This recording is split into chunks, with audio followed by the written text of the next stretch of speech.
Hello, today me and my girlfriend are going to be making a delicious focaccia bread. Now we've never tried the recipe before, but it has a bunch of good reviews, and the good thing about this bread is it's quick and it's easy. So if we make it and it turns out good, make it with us.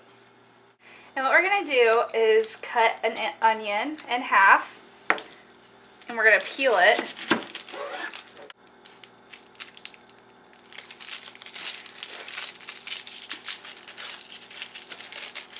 What I learned too is if you cut off the end, the skin comes off easier. And we're going to dice this up. Cutting it like this is actually a lot easier.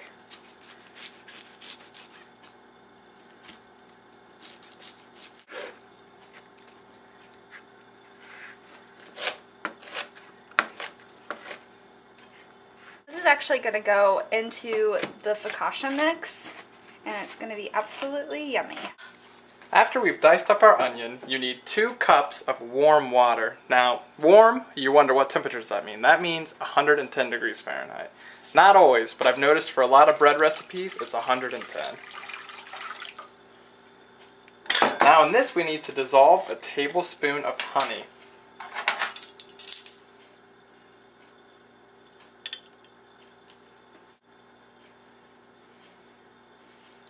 Get all that in there that you can. Okay, and it says dissolve it, so I'm just going to whisk it around a little bit just to make sure it gets in there good.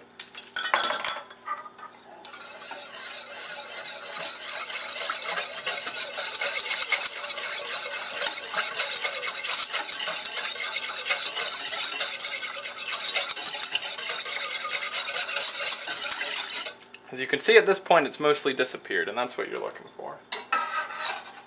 Now it says we need a tablespoon of yeast.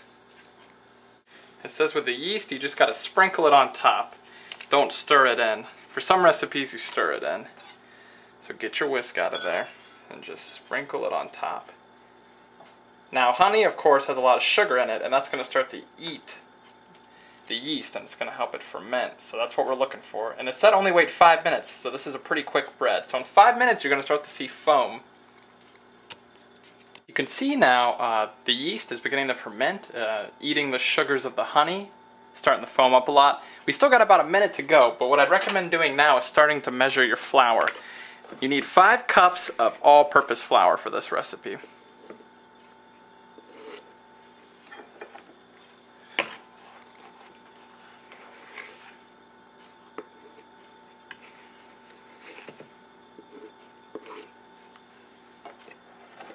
The 5th one. Okay, barely fills up my bowl perfectly. Or not barely. Barely doesn't overflow. Okay, now that your yeast is fermented and that it's foamed up, you need a tablespoon of kosher salt,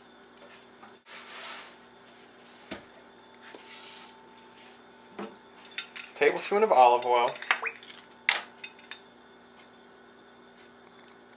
extra virgin is what this recipe stated.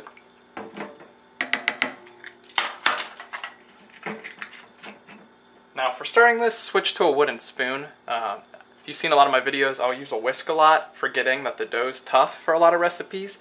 And we're making bread, so it's going to get thick. You do not want to be stirring that around with a whisk. So switch to your wooden spoon, stir this in. This is what stops the yeast from fermenting. It's eaten, and now you're stopping it.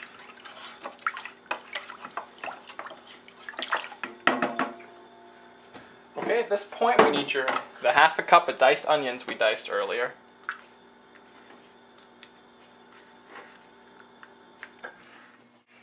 It's basically, my girlfriend cut it perfectly. It was basically half a diced onion. If you want more, use more. If you want less, use less. It all just depends on how much you like onions. Okay, and the 5 cups of flour. Just stir it in gradually. It's going to start to thicken up and become a dough if you've ever made a bread before.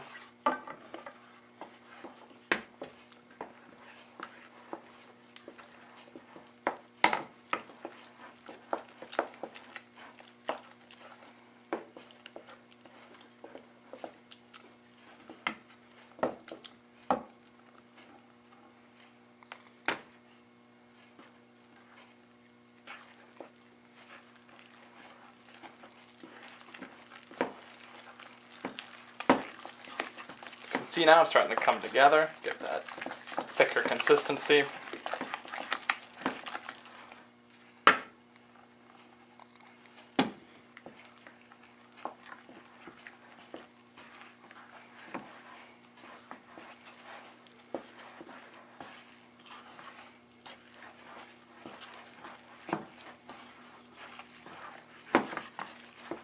Okay, I'm going to get the rest of my flour in.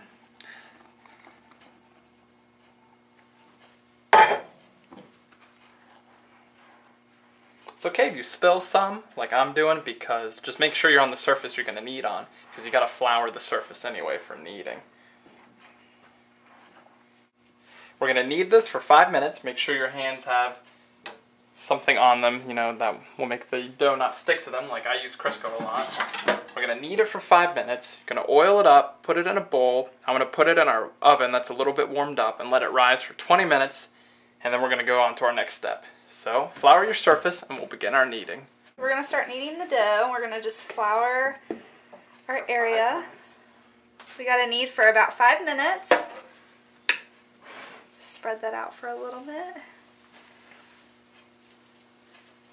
Okay, now I got to get all the ingredients onto the table, including all the flour that's on the bottom.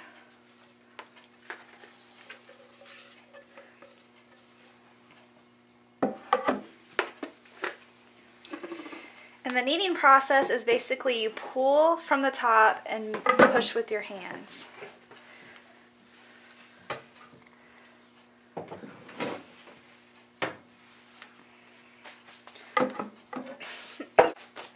You tuck it just like this.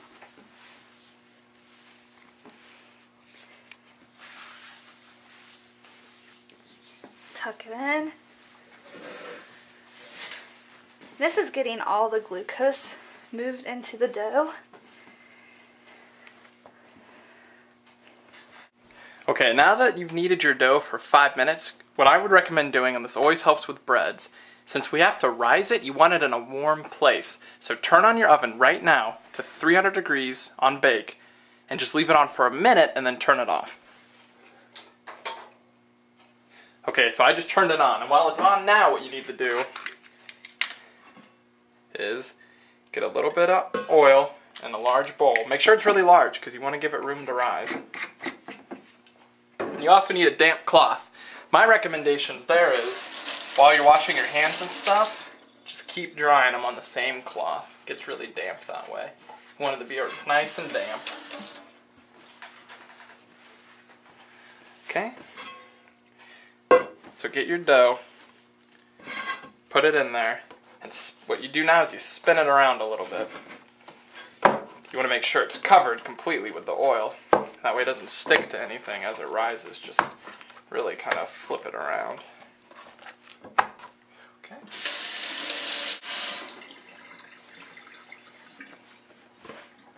Wash your hands, dry them again on the same cloth, get it nice and damp. Okay, now cover this. And I'd leave my oven on for like another half a minute. And then we're going to put it in the oven and let it rise for 20 minutes. And you're going to see it grow in size a lot. So remember how it looks now. And it'll look much bigger in 20 minutes. Okay, I've had the oven on 300 for 1 minute. So it's just going to be heating up. It's not going to be hot yet, but it's going to be nice and warm. And breads love heat. Heat and moisture. I got a lot in common with breads. Okay, it's nice and warm. Make sure you got your damp cloth on it. Stick it in your oven. Leave it alone for 20 minutes, and then we'll come back and check it, and it'll be much bigger. It will have risen. See how much bigger this dough is now, after it's been rising for 20 minutes? And it smells great, too. Now that your dough's done rising after 20 minutes, preheat your oven to 415 degrees. We're going to put about a tablespoon of extra virgin olive oil onto the baking tray. And what we're going to do is just spread it out. Either way, if you want to spread it out, it doesn't matter. Make sure you have clean hands for this. Okay. We want to make sure that it's well oiled so the dough doesn't stick onto the sides at all. And it looks like about a good amount. We're going to take the dough, pop it right in the middle. And a good technique to spread it out is just use your fingers and push down. Spread it out. And with focaccia bread, it has to have a prickly effect with bumps on the side right here. And do about an inch in diameter on each part of the dough. Spread it out. You could do a holy effect. Because when it bakes, it'll actually close up the holes and make it look very authentic looking and artisan kind of type bread. We are going to put 3 tablespoons of olive oil on top of this dough.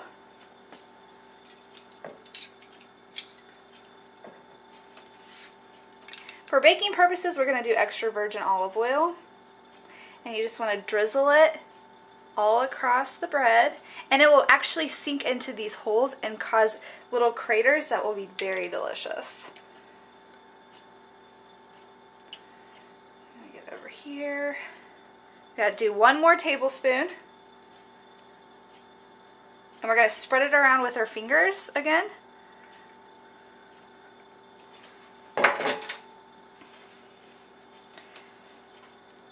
We're going to add a tablespoon of kosher salt to the top after the olive oil. And we're going to do the same effect with, and I usually like to just pop it in my hand like this after measuring it. And you just want to sprinkle it all through the bread.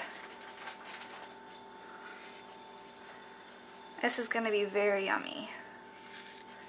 You just want to get all through the nooks and crannies and the edges, through the olive oil. We're going to do about this much of rosemary, and it's just a sprig from a package. It's organic rosemary. And the way you want to take it off of the stem is to pull it the opposite direction, and just make it fall. Some of them still might be whole, so we're just going to break those off with our fingers.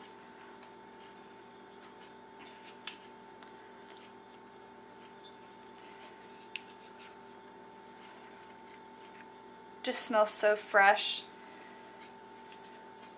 And the last bit, we're going to put 1/4 a cup of freshly grated Parmesan cheese. This is going to be the last bit, and then we're going to put salt and pepper. Well, we already put the salt. We're going to put some pepper on the top of it. Is that okay? Mm-hmm.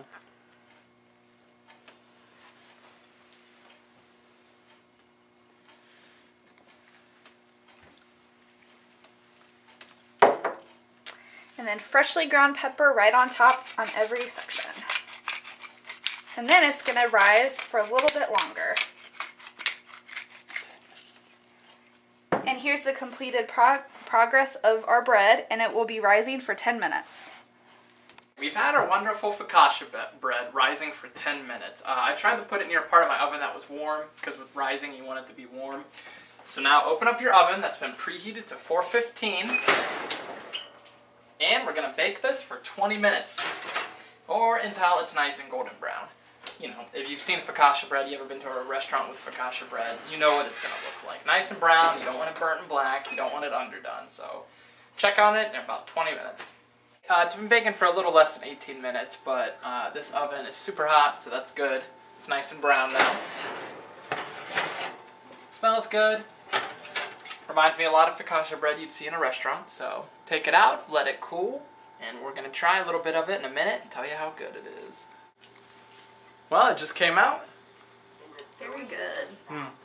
It is really good. Tastes like something you get in a restaurant.